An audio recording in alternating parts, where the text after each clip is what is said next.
Hey guys, it's Jamie Scrimger here, second wife, stepmom of 3, and mom of 1. And you're listening to my podcast, where we talk about all things motherhood, stepmotherhood, and living a kick-ass life. If you're ready for raw and real conversations and are striving to live your very best life, then you are in the right place.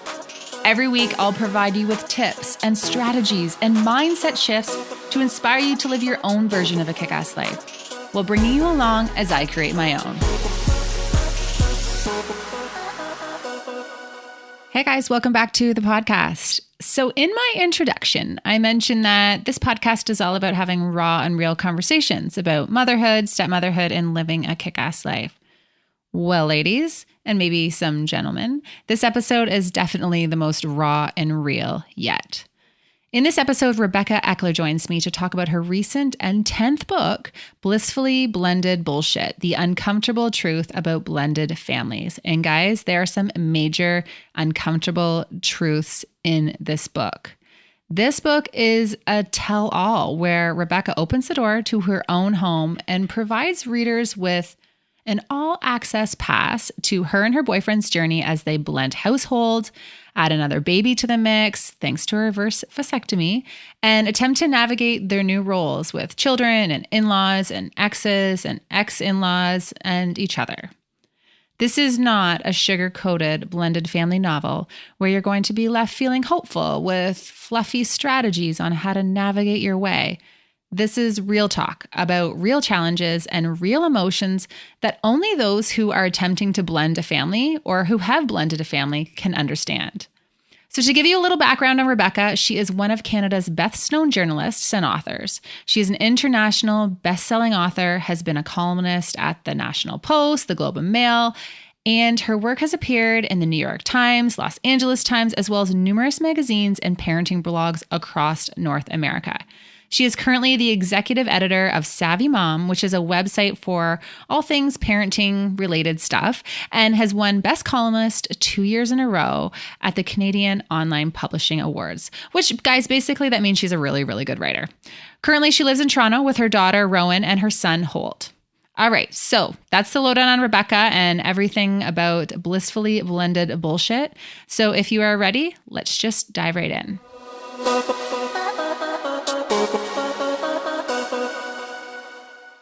Rebecca, welcome to the podcast. Thank you for having me. I just finished the book today, so it's fresh on my mind, and I am so excited to dive in because I think that this book it's not your typical book. It's not your typical blended family resource, but I think it is so important for blended families just to have this perspective, because I'm always saying I'm all about being raw and real, but this book, it is probably the most raw and real piece of writing that I've ever read.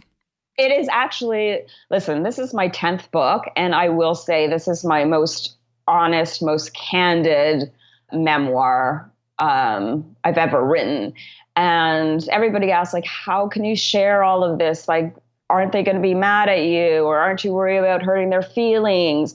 And it's just the way I write. I literally had to just say to myself, write as if nobody is going to read this in your blended family. And that's what I did. I really wrote it as if no one was going to read it. But that is not the truth, because there's a lot of people reading this book now. Well, yeah, there's a lot of people reading it. But as a writer, I had to write it as if no one in my blended family was reading it. And to this day, it's been out, it launched just a couple of weeks ago in the States. And even to this day, and it originally came out in, I think, April. So it's been a couple months that it's been out. And I still don't know to this day if anyone in my, like, spoiler alert, my blended family did not work out, if they've read it or not. Mm-hmm. That's interesting. Who knows if they will? I'm sure they've talked about it, but it doesn't actually matter. And people talk to me about that as well. They say, you write so candidly and you share your whole life with the internet. And I do have boundaries in terms of what I do and do not share. And I'm always kind of trying to be cognizant of that. But at the end of the day, I think there's so many people, stepmoms, people who are in blended families, they're craving these conversations because these are things that no one's talking about. Yeah, and quite frankly, I think for sure they've read it, because how could you not want to read uh, my thoughts on your life for the past 7 years? So I guess if people want to know, I was in a blended family for 7 years, and now my now ex-partner, because blended did not turn out to be splendid in my situation.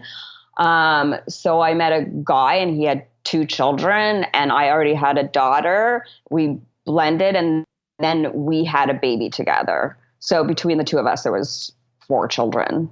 Right. You know what? Let's dive into that too, because for those who haven't read the book, at the very beginning, you talk about this whirlwind romance and you guys are, head over heels and you decide that you're going to blend your families and you just kind of on a whim decide to move in together, which I totally can relate to that because Darren and I we had conversations about how we were going to handle things, but we were very much on a whim as well. It was follow your hearts. This is romance. And you forget that there's a whole lot of real life that comes with blending families. So can you talk to me about the first day that he moved in? So you talk about it in your book and he's coming up with this U-Haul or his moving truck and what that was like, because that was a really funny part of the book for me, to be quite honest. Well, truthfully, I had been living alone with my daughter in my house for probably 5 years, just me and her. So yes, we moved quickly because I had gotten pregnant, and of course, we wanted to live together. But I didn't realize, like, he had moved out of his house, and so he had this fully furnished house basically. And when I saw the U-Haul pull up, I had to get out of there because I'm not a person who likes clutter. And that was mainly, I literally had was going to have a panic attack. So I actually left. I let him and his mother help him move everything in. And I left. And in the book, it gets even worse because that's the day I also called his ex-wife to introduce myself and tell her that I was pregnant. But yeah, I'm a creature of habit. So I like the way, because I lived alone for so long, I liked the way things were. And when I saw all his belongings, and especially the chair, his every guy has one of these ugly brown leather chairs. So I was like, no, dude. Even from the beginning, my house is like a modern aesthetic, and his is more bachelor, I guess. So yeah. I actually did take I did take an Ativan. I was, so yeah, from the very beginning, I had to take an Ativan. Yeah, and I wonder if that was symbolic as to about what was to come, right? Well, I think truthfully, if any step parent went to a doctor and said, I'm part of a blended family, they would write you a prescription for Ativan right away because it's hard. Blending families is hard. So hard. Speaking of hard, let's talk about the conversation when you decided to call his ex-wife and introduce yourself and tell her that you were pregnant on moving day, because I was reading this and I was like, no. Well, like, there's no manual out there for blending families, really, right? Which is part of the reason I wrote this book. There's a lot out there on like the step-parent, stepchild relationship, but you don't realize how blending families affect so many people. So, for example, the first phone call I meant was to my daughter's father, which actually was like a heartbreaking phone call to me because we get along and I still very much respect and love him, and he's a great father. So that actually was such a hard phone call. And I remember just dialing and being so nervous, but like I couldn't hide that I was pregnant. He was going to find that out, right? But it affected his life because now his daughter was going to have a new sibling and a new man living in the house with his daughter, and two new girls also 50% of the time living with his daughter. So it affected my ex. And I remember telling him, and he was very, mature about it. He was very good about it. He congratulated me. But what hit me really hard, and I still, even to this day, I kind of tear up when I talk about it, but I could hear like, I don't know how to explain it, but like such a sadness in his voice. and him almost choking up, because I think he realized, what? Like another man is going to be also living with my daughter? And then the second phone call, what you were talking about, to my partner's ex-wife, was actually because he was going through a contentious divorce with his wife. And so I was asking my own lawyer what for advice. And she basically said, you should call her, introduce yourself, like make things, start on a good foot. And maybe that will make their divorce less contentious. So I did. So after that gut wrenching phone call to my ex, my daughter's father, I made that phone call to my partner's ex-wife. And like I say in the book, I said, hi, it's Rebecca. It's not like she knew exactly who I was. I had never met her or talked to her before. And I said, I just want to let you know, I'm pregnant. And she's like, yeah, I know. We had told the children, and we were like idiots to think that teenagers or preteens could keep a secret from their mother, right? So she already knew I was pregnant, and I invited her to come to my house where her kids would be staying 50% of the time. And she was completely ambivalent about it. And you know what? And she didn't take me up on the offer. In the 7 years her kids were staying with my house for 50% of the time, she never once came over and came in and picked them up. She really had no interest in me, which actually is better from all the other stories I have heard where the ex is still way involved. But it did kind of shock me, her ambivalence towards me. Because if my ex said, I want you to be, my new girlfriend, she's moving in, I would go just because I'm a girl and too curious, right? Yeah, for sure. You would think that she would want to take a peek, but sometimes, I often will remind people that the ex, when she looks at the new woman, their stepmom or whatever label we want to use, sometimes it's this trigger of their own failures, right? The things that have not gone right in their own lives. And they just kind of are not in the place where they can even have that mature relationship. I don't think that was it. I think, they were both done with each other. They both wanted the divorce equally, but I think that maybe she just didn't know what to do, right? Do I say yes? And do I actually go over? That's so uncomfortable, right? That would be uncomfortable for people. And yes, it might be a sting to her heart to see her kids living in a different place half of the time, but mostly she was ambivalent. Yeah, and so she never came over. Never came over. And actually, like I said, blending families affects so many people.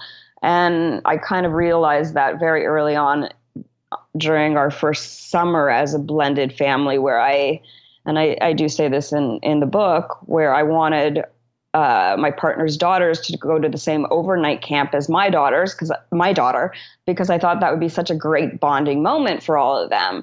But for some reason, his ex-wife did not want his kids going to this specific overnight camp.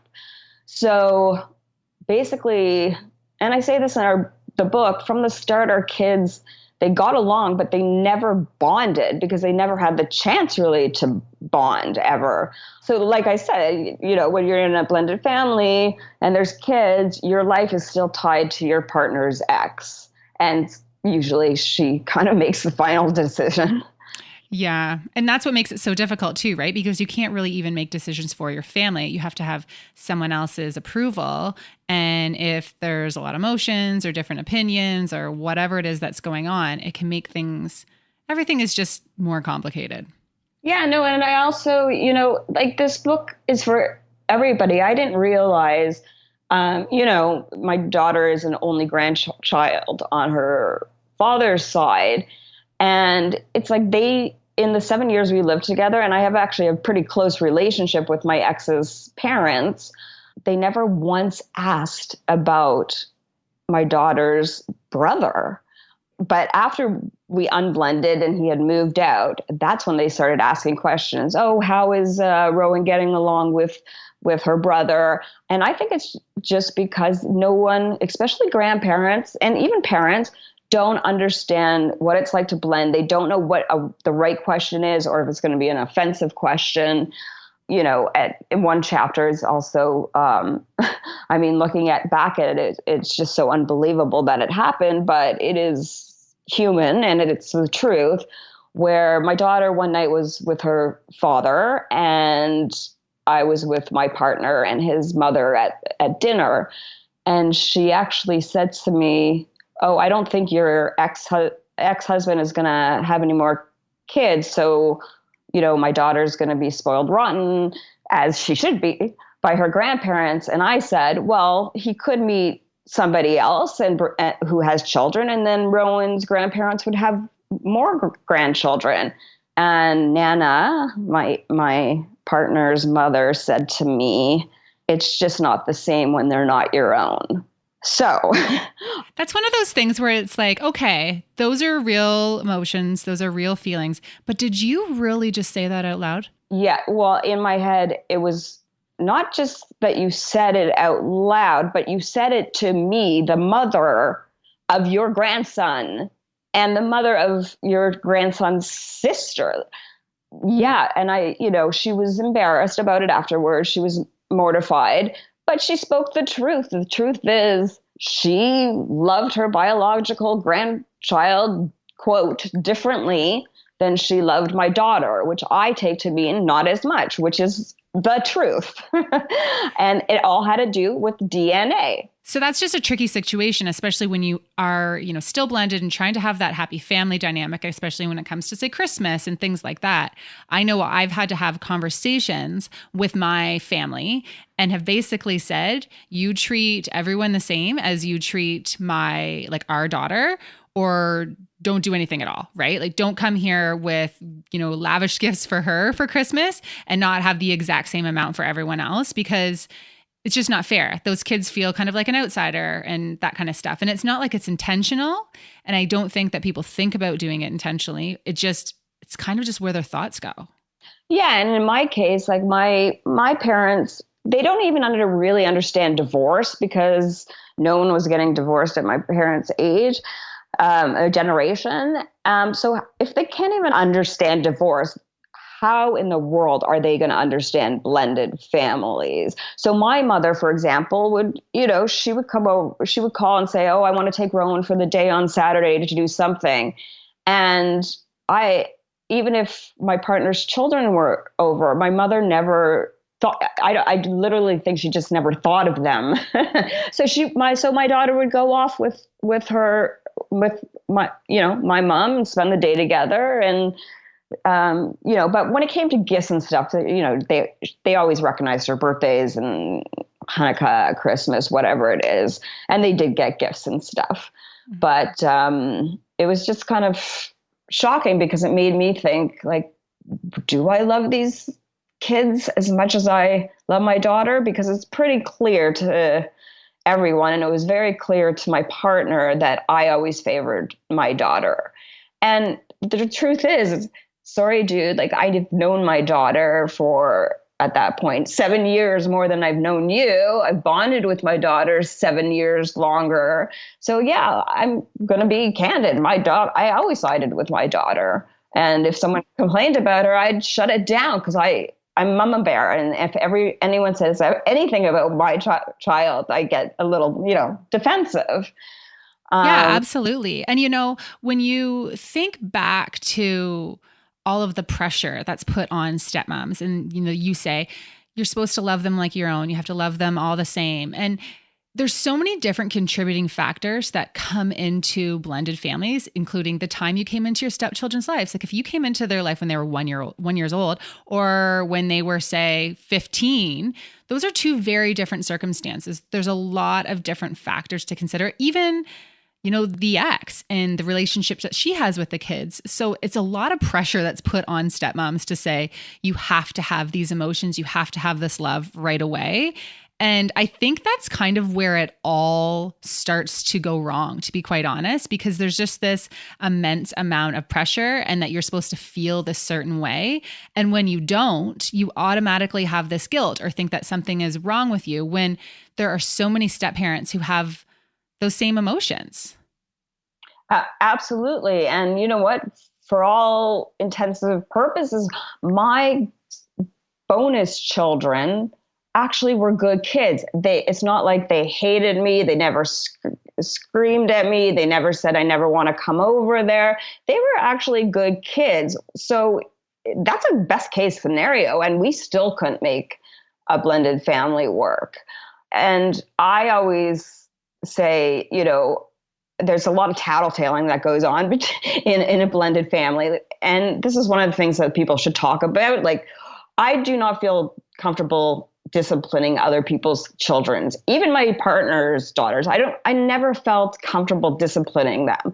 And likewise, my partner, I just kind of wouldn't allow him to discipline my biological daughters. So whenever there was a problem or his kids were mad at me about something, or they, had something to complain about me, they would go to him, and then he would come to me. And likewise, my daughter would come to me if she had a problem with her stepsisters or my partner.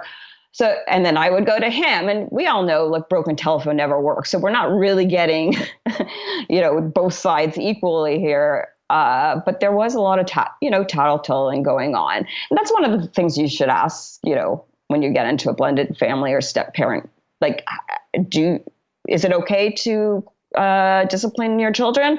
Listen, I was fine with, I'm keeping them alive. Like, that's it. I'm good.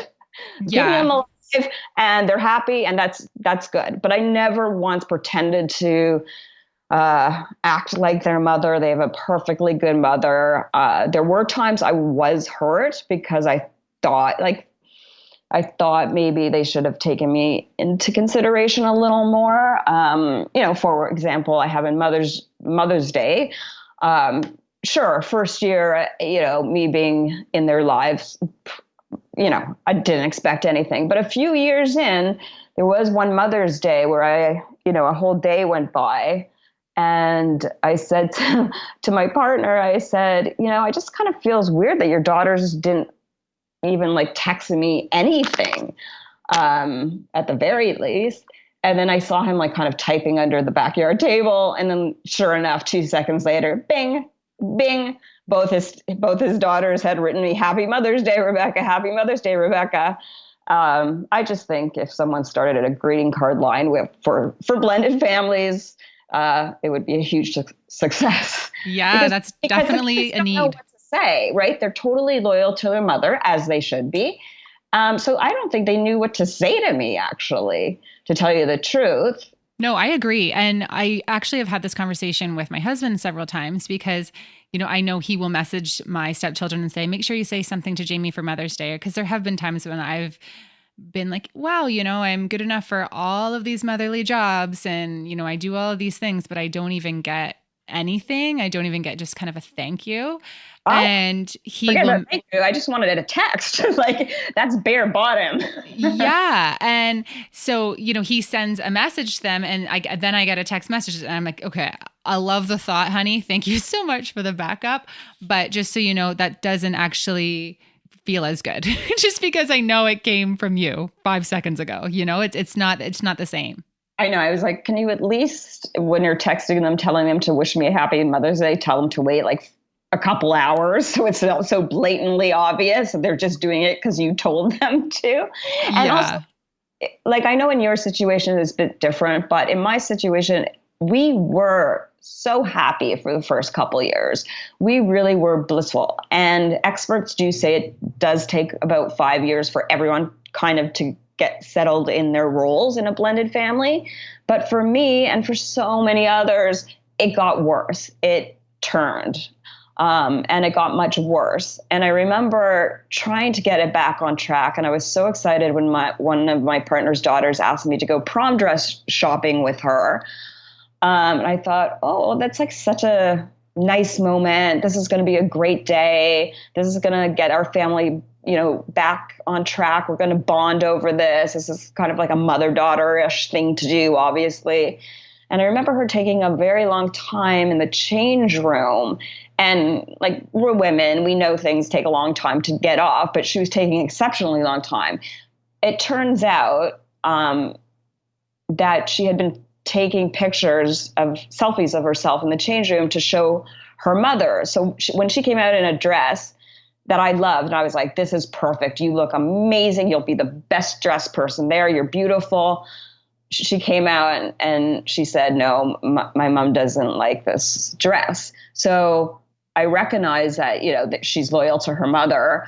But at the same time, this was years into us blending. And I pretty much had a mini adult tantrum. Not it wasn't my proudest moment, but I did kind of storm out thinking, why did you even ask me then, And it might make me sound very immature, but these are human feelings. So and I think it's important to remember when it comes to all of this, the emotions that you experience when you are a stepmom, you did not see coming. And there are times when in your head that you may be acting a little irrationally, but you just can't stop. You just cannot stop those emotions from coming in. And as much people will say, well, you knew what you were signing up for. You knew it would be extra complicated. You knew all these things.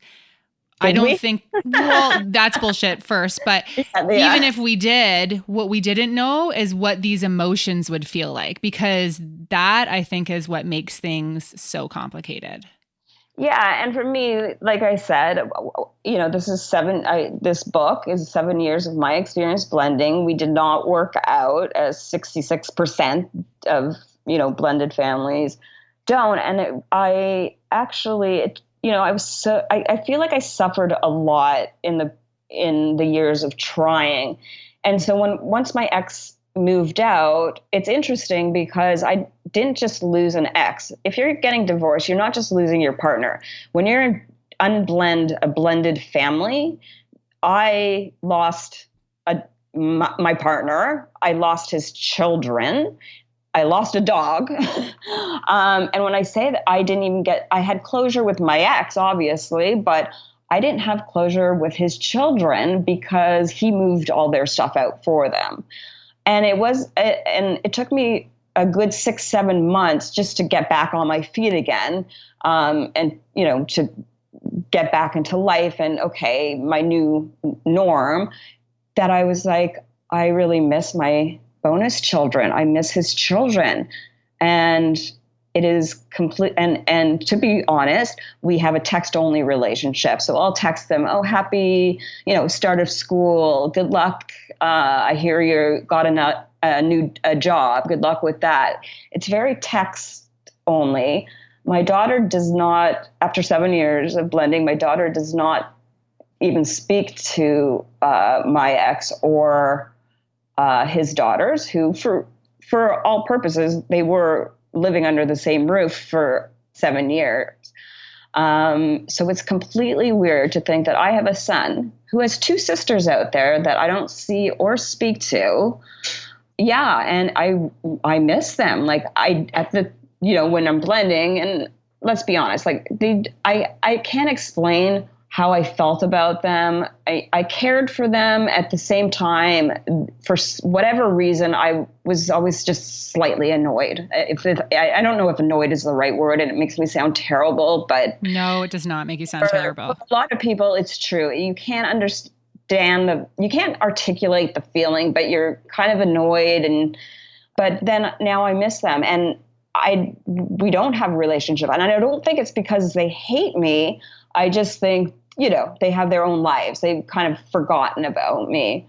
So we have this little beautiful 7-year-old boy who has 3 sisters, and 2 of which I don't see, and neither does my daughter. It's fucked up, if I'm allowed to say that. You can totally say it. And yeah, it is a little fucked up, but I think there's a lot of things that are fucked up about blending families, to be quite honest. And it goes back to, you just said, if that makes me feel bad, saying that I felt annoyed or what those emotions were. But when you said that, I can guarantee you there are so many stepmoms who are listening to this podcast who are nodding their head and saying, finally someone is saying how I feel. Because if you feel it, someone else is feeling it too, right? And that's why I think it's so important to have these conversations. Yeah, and especially in a blended family, you're never going to be. And I realized this at the beginning. Well, not at the beginning, kind of midway through.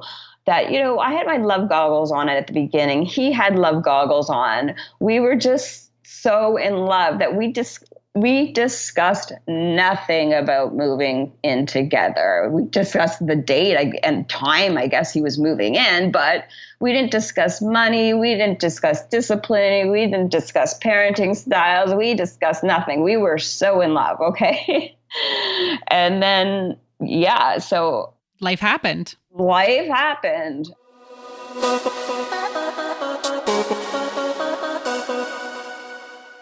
Hey guys, all right, I'm just going to interrupt this podcast for about 2 seconds here because I just want to make sure that all of the stepmoms know about the exclusive community for stepmoms that I just launched. So as most of you know, I write blog posts and post videos all about my experiences as a stepmom and about our blended family life. I keep it positive, but I don't sugarcoat the challenges, and I'm really here to provide stepmoms with tips and strategies so that they can show up as the best stepmom possible. I have an online Facebook group, a public Facebook page, and I'm all over Instagram. And guys, I cannot tell you how many times stepmoms have reached out to me and told me that they really want to engage with my content, but they don't want their husband's ex-wife or their mother-in-law or anyone in their life to see that they're struggling. They don't want their stepkids to stumble across their posts, and I totally understand that. I also have had so many stepmoms say that they've posted on my page or in my group, and then someone in their life has literally taken a screenshot and sent it to people in their family, which, by the way, I think is so brutal, but that's what happens with social media. It's not private. Anyone can see anything, and the internet is forever, even in closed Facebook groups. So knowing that so many stepmoms were struggling and craving that online interaction, but weren't comfortable doing it on social media, I decided to launch an exclusive community for stepmoms. In this community, you get exclusive content that's not shared anywhere else, regular interaction with me and my team, a monthly Q&A where you can ask me anything and everything, and unfiltered conversations, all with the purpose of providing you with tips and strategies and a community so that you can show up as the best stepmom possible. And guys, it is all off social media. Even the forum is like a Facebook group, but not on Facebook. It is a private community that only members can access. So if you are craving privacy and support and friendship, and you just want to feel like you're not freaking crazy for feeling the way that you do, check out my online community. All the details are at www.jamiescrimger.com/membership.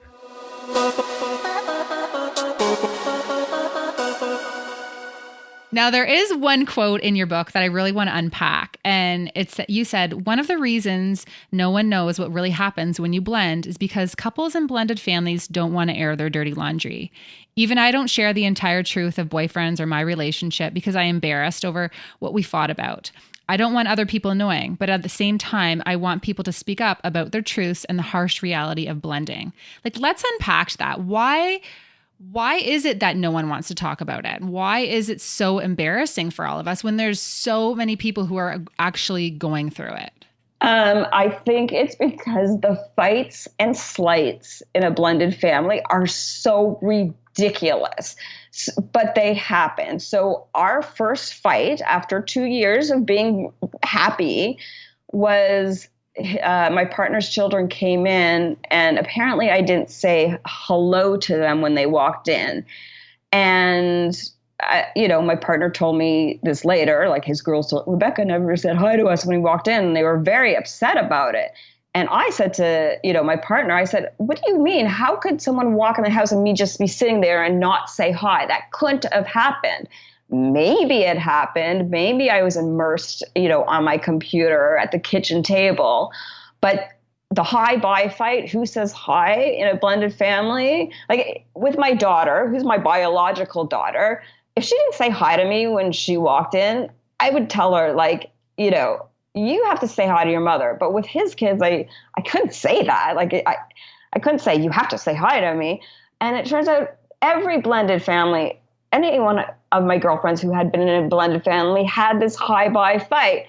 oh, my stepchildren never said hi when they came in the house. Nope, I got a grunt. If anything, I'm happy to get a grunt. And they are so annoyed about that. And another one was the grocery shop. I didn't realize how, when my ex and his children were here, his children 50% of the time, our fridge was like stocked. It was beautiful. It was stocked with all his girls' favorite foods.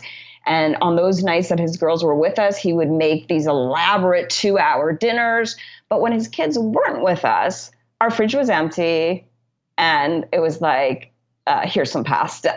Yeah. And I should back that up by saying we didn't talk about money, which is a huge thing. So he didn't chip in for like rent or mortgage. His way of kind of chipping in was kind of doing, making the dinners and cleaning up, very modern, la, la, la. But, it brought on, a lot of resentment in my life later, as I realized, like, really, you're not paying any sort of, like, what kind of guy in his 40s doesn't pay rent or a mortgage? But that was only after the lug goggles came out. And another thing I never realized is how many people, I have this whole chapter about how I like hide in my car on my driveway, dreading to go in the house because I don't know what is going to welcome me. Is someone going to be mad at me? And if so, why? Did I do something wrong today that I'm going to hear about? Like, you never know what fights are going to pop up. So I would be sitting in my car sometimes literally for half an hour. And then I'd get a text, because my partner could see me sitting outside. Are you coming in? Are you coming in? I was just like, yes, I'm coming in. And I think one of my lines is like, it was, those 10 steps seem like a journey, right? Because I was walking. So there's a lot of us who turn into these hiders. And I say that about my bedroom too. Like, I hid out in my bedroom so much that it almost became like a prison to me. Just because I didn't want to deal with the bullshit of blending that kept popping up. Yeah. And you know what? That is so common. And there were so many things that you would say in the book about going through, the hiding, the high-by fights, all of that. And I have experienced them. I have done them. And I, speak to stepmoms every single day who have done the same. So it's just so interesting because there's so many different dynamics and everyone has a different situation. But a lot of these arguments and a lot of these things are very universal. And if I say the high-by fight lasted for years, like how it's embarrassing to say because it's so ridiculous, yet at the same time it's so universal for blended families. So they may giggle, but if you're telling your friend, can you believe he only bought his kid's favorite type of cereal, but didn't even ask my kid? Like, people don't get it unless you've been in blended families. And that is actually why I kind of really wanted to write this book, because I do have friends in blended families or unblended families. And it was only after I would bring up these things, these issues, how I was feeling, they were like, oh yeah, I feel that every day. And I'm like, why the fuck didn't you tell me all this stuff before I blended? Like, it gets to, yeah, I was like, someone's got to speak the truth about it because it is embarrassing and no one knows what to do. And if you don't have people, and if you don't have people in your life who are stepmoms and you go to, or who are blending, and if you go to them and you try to tell them what's going on in your life and what your stressors are, they don't understand because they actually cannot understand. And that's where a lot of people really struggle too. And maybe that's why people don't talk about it, because when you do say things out loud, like the high-by fight or the cereal, you feel like a moron. Well, you feel like a moron. And even if we go back to the beginning, even explaining a blended family, like I stuck by this one tradition. Every year on my daughter's birthday, we go to Miami. It's been our tradition since she was 3 years old and she's turning 16. So I remember me and my daughter, we went to this yoga class and the woman, a nice woman, thought it was very cute that we were on this mother-daughter trip together. And she asked me if I had any more children. And I said, yes. I have a son at home with his father, because if I had to tell the whole story, and I always said this too, like, how do I even answer the question, how many children do I have? Because whenever someone would say something like, oh my God, you look so fabulous for having 4 children, I'm like, yeah, because I only had 2 really biologically, and the other 2 came into my life later on.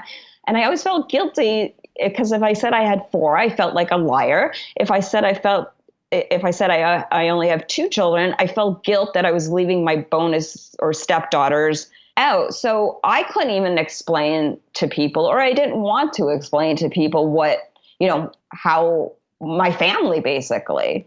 Yeah, you just want to answer a simple question. Yeah, I wanted to, and either way, I felt like a bit of a liar, and I always felt guilty either way. And then I think, my daughter, like, if she gets asked, how many siblings do you have? Well, she could have 2 choices. She could say, I have one, a brother, a half brother, but we don't use half. Or she could include her at that time, her 2 stepsisters. So, it's a complicated question for people in blended families to answer. Yeah. And there are people who because I've had this conversation on my blog, and there are people who don't think it should be complicated. They think you should just say, I have 4 kids, or, you include your stepchildren, they're your kids, they're your the whole thing. So, but what I think is really important to remember is that it's those different dynamics and different people's comfort level with the blending that influences how comfortable they are answering this question. So there really is no one size fits all approach. I know for me, I sometimes feel uncomfortable answering that question too. I will always say, we have 4, because I never want to come across as a stepmom who's trying to act like they're my children. They're not my children. They're their mother and their father's children, and they are great parents and they're doing a great job. I am their stepmom and I'm here as a support. But then I also don't want to discredit the role they have in our family. So I've struggled with that question too. And I think that's so common. And it's also, I don't know, there's still a little, it's a little taboo. Oh, you have 2 children from like 2 different men? Yeah, I do. But what do people did people expect after my daughter's father and I broke up to not move on with my life? And I did. And so thus 9 years later, I had a baby with another man. So there's so much modern stuff too that goes into a blended family. Yeah. Right. So I think there is still a little stigma about women who have children from 2 different dads. Totally. And, there's one thing that I do really want to unpack, because when it comes to your relationship with your partner and say there's conflict with his ex, I think a lot of time we take everything that our partner says as the whole truth when it comes to that conflict. And sometimes stepmoms will find themselves in situations where they find that there are 2 sides to every story, or, there's something that may have been left out or not relayed back in the correct way. And so in the book, you talk about a time when you reached out to his ex-wife about a situation where you felt like she was being super unreasonable. And she ultimately told you had no idea what you were talking about and what had really transpired. And the most telling thing about that email that she had sent to me was, good luck, you're going to need it. This was maybe, a year and a half into our relationship. And I was thinking at that time, why is she writing that to me? Why is she saying, good luck, you'll need it?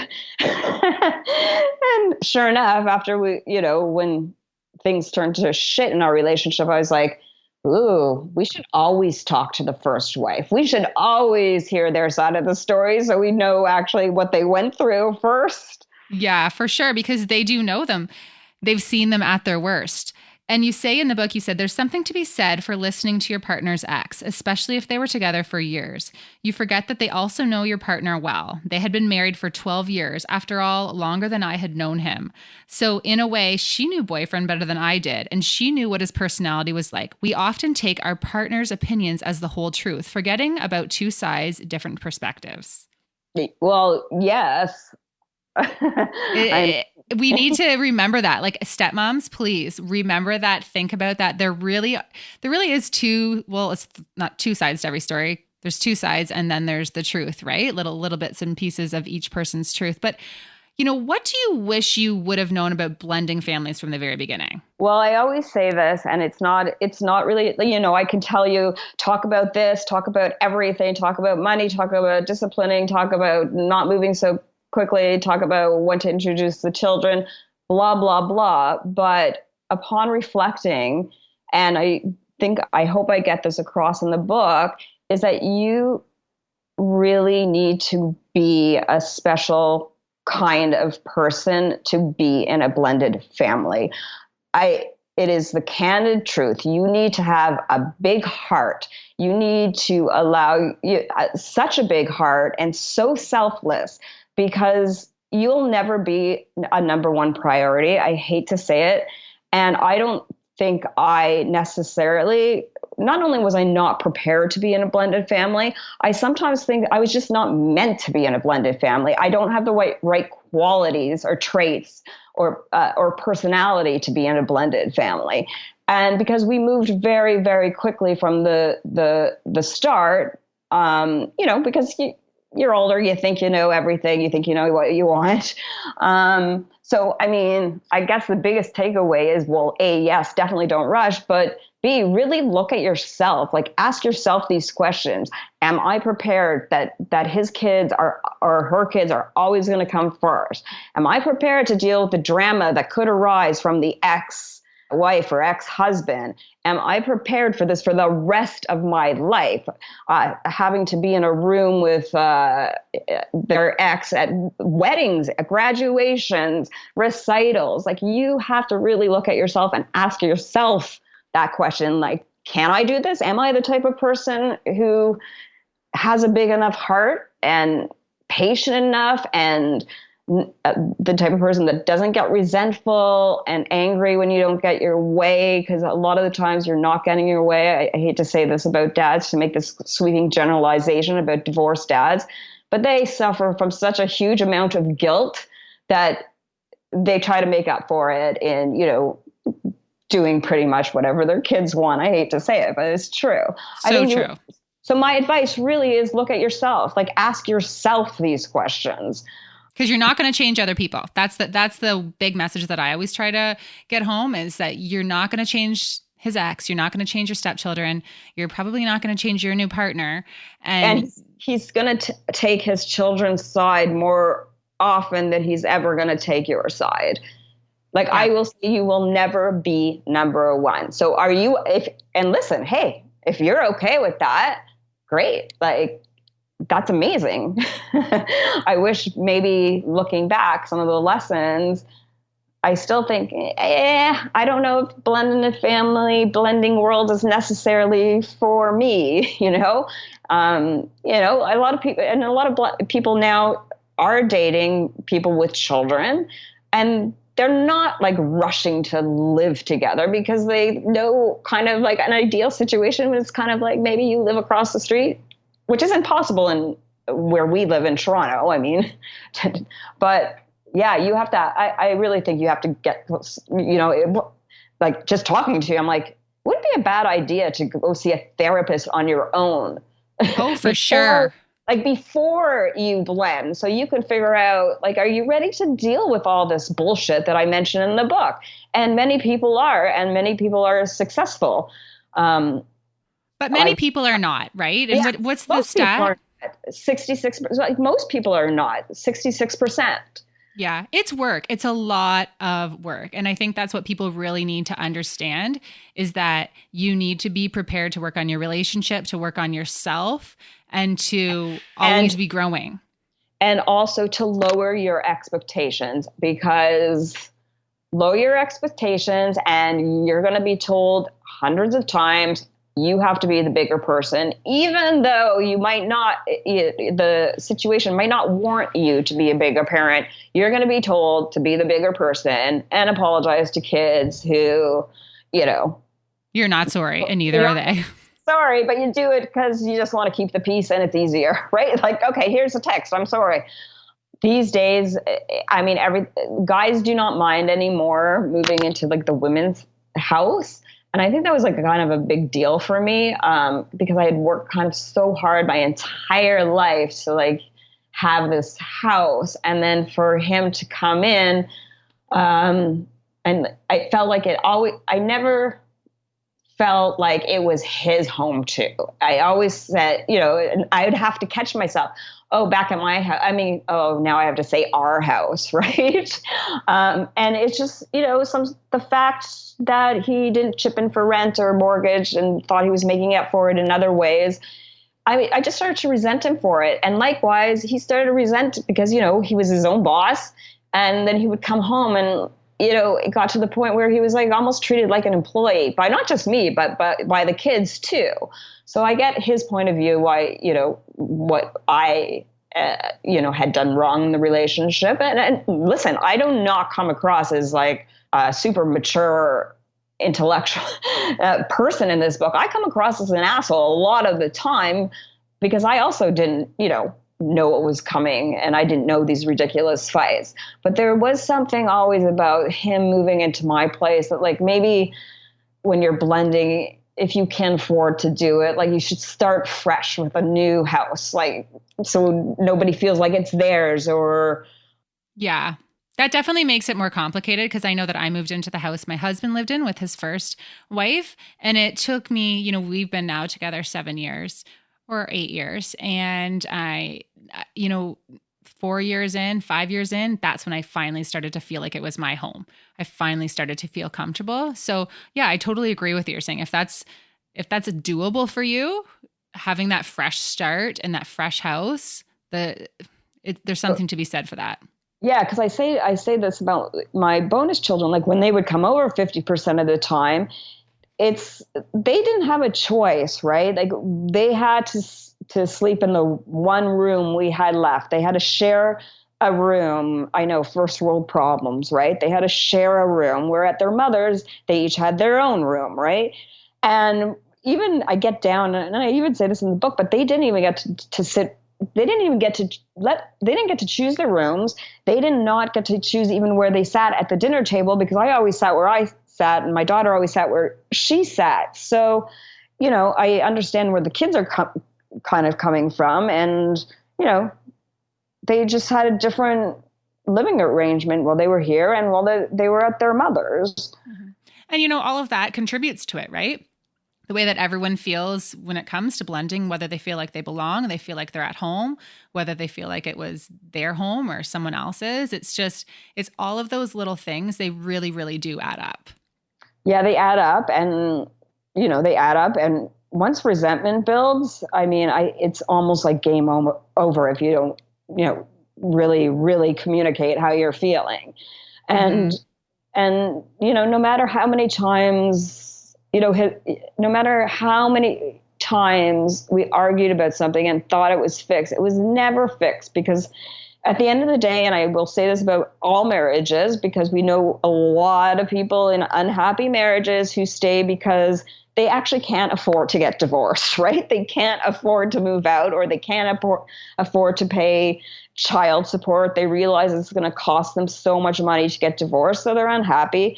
They might have an affair, they might not, whatever. So yeah, in a blended family, money issues become tenfold, right? For sure. It came to, like, when we were in blending, it literally came down to, I'm taking the bath mat, and I'm just like shaking my head going, wow, this is like nothing I've ever seen before. Well, yeah, because I feel like the issues that come with money in a second marriage, they really come from the first marriage as well, right? So you're actually dealing with the baggage that comes from the first marriage, and then it trickles its way into the second. And when the second goes sour, like shit really does hit the fan. Yeah, no. And at the beginning, I was so in love with my guy, and he was going through such a contentious divorce that cost thousands and thousands of dollars.